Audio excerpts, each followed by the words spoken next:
Happy Tuesday, guys. So today we're actually learning something new, so it's not going to be a review like yesterday. You guys are going to learn how to multiply decimals today. So in your table of content, go ahead and put today's date. Okay, 10/20, and write multiplying decimals. Okay, and mine's going to be on page 24. All right, so turn to your next clean page.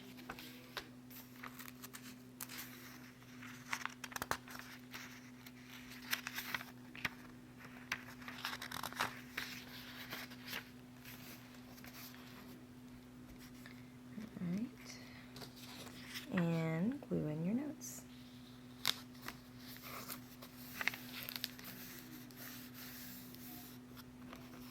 Okay. So when you multiply decimals, okay, the answer actually gets smaller. Now that's only true if your decimals have no holes, okay? So only if your decimals have no holes, okay? So that's only if your decimals have no holes. So, and I'll give you an example. If there are holes in your decimal, when you multiply, you will still get a larger number. Because usually when we multiply two whole numbers, you get a larger whole number, okay? Now, step one, when you're multiplying decimals, is you ignore the decimal points, okay, and multiply as usual. So ignore the decimal points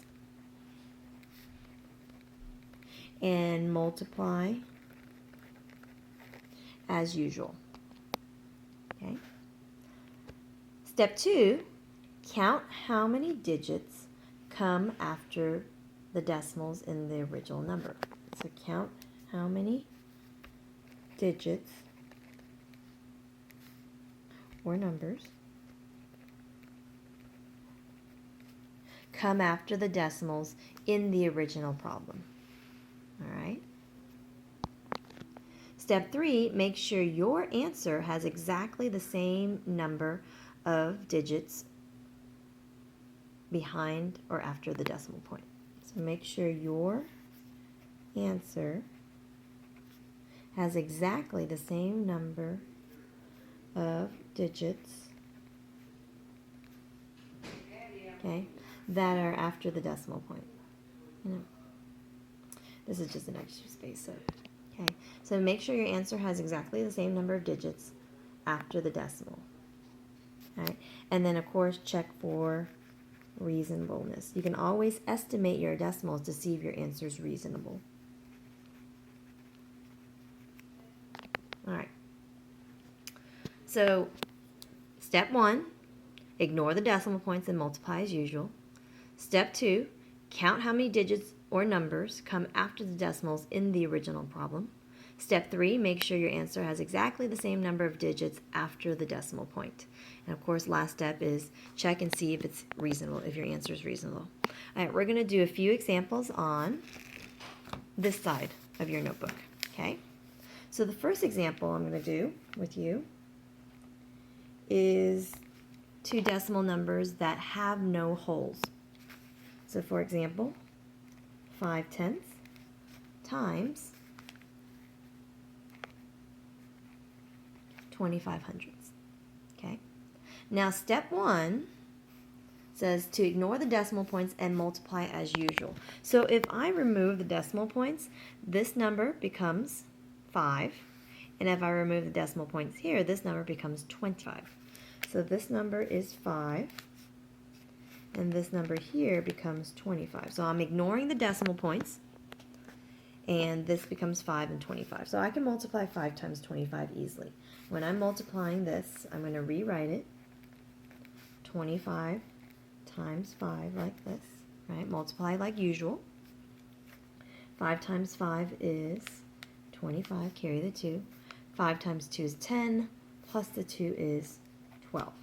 Now that I have my answer, step two says count how many digits or numbers come after the decimals in the original problem. So looking back at the original problem, there are 1, 2, 3 numbers that come behind those decimal points.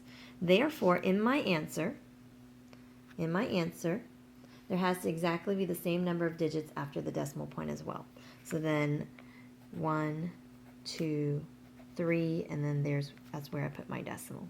Okay, so I go this way, 1, 2, 3, and my decimal goes there. So 5/10 times 25 hundredths equals 125 thousandths.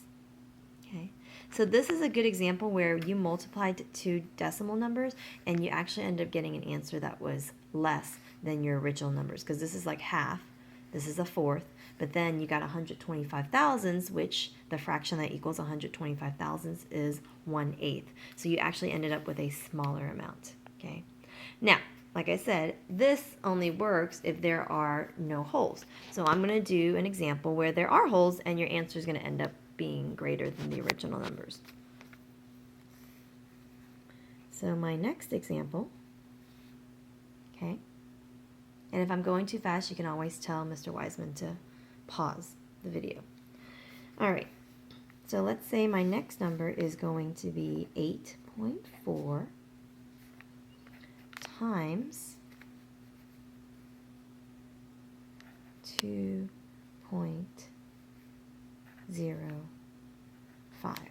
Okay. Now, step 1, I'm going to ignore the decimal points and multiply like usual. If I ignore the decimal points, this number becomes 84, and this number becomes 205. Okay. Now, when I multiply, I like to put the longer number on top. So when I write this, I'm going to do the 205 on top times the 84 on the bottom. All right, start with the 4. 4 times 5 is 20. Put the 0, carry the 2. 4 times 0 is 0, but plus the 2 is 2. And then 4 times 2 is 8. Now, I'm going to start with my 8. 8 is in the tens place, so when I do 8 times 5 and it equals 40, I don't start right there.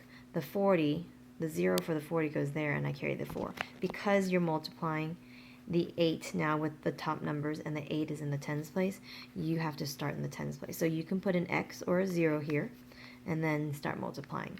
8 times 5 is 40, carry the 4. 8 times 0 is 0, but plus the 4 is 4. And then 8 times 2 is 16. If I had a third digit here, then I'd have to move it, I would have to start in the hundredth spot, right? I'd have to put 2 zeros down and start in the hundredth spot. All right. Go ahead and add it up. 0, 2, 8 plus 4 is 12, carry the 1, 7, 1. Okay, now obviously my answer is not 17,220. Okay, your last step is check for reasonableness. Would that be reasonable? If I were to round 8.4, it would round to 8.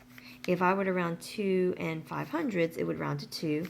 8 times 2 is 16. So my answer should be close to 16. So it can't be 17,220. Okay. Where could I put my decimal so my answer is close to 16? I would put it right here behind the 7, so it's 17, which is close to 16. Now, you can also count, remember, count how many digits or numbers come after the decimals in the original problem. Well, let's see. How many digits come behind the decimal points here? You got 1, 2, 3. So there are 3 digits behind the decimal points in your original problem. Therefore, in your answer, your decimal has to be in front of 1, 2, 3 numbers. 1, 2, 3, and that's where we thought that it would be anyways, so that it would be reasonable, because remember, when we estimated, our answer had to be close to 16. If we put our decimal here, 172 is not close to 16. If we put it here, 1.7 is not close to 16. So that would be the most reasonable spot to put the decimal point. And also, there's 3 numbers behind the decimal points. Therefore, the decimal has to be in front of 3 numbers. Okay? All right, well, I'll see you guys tomorrow. Have fun playing the snowball activity next.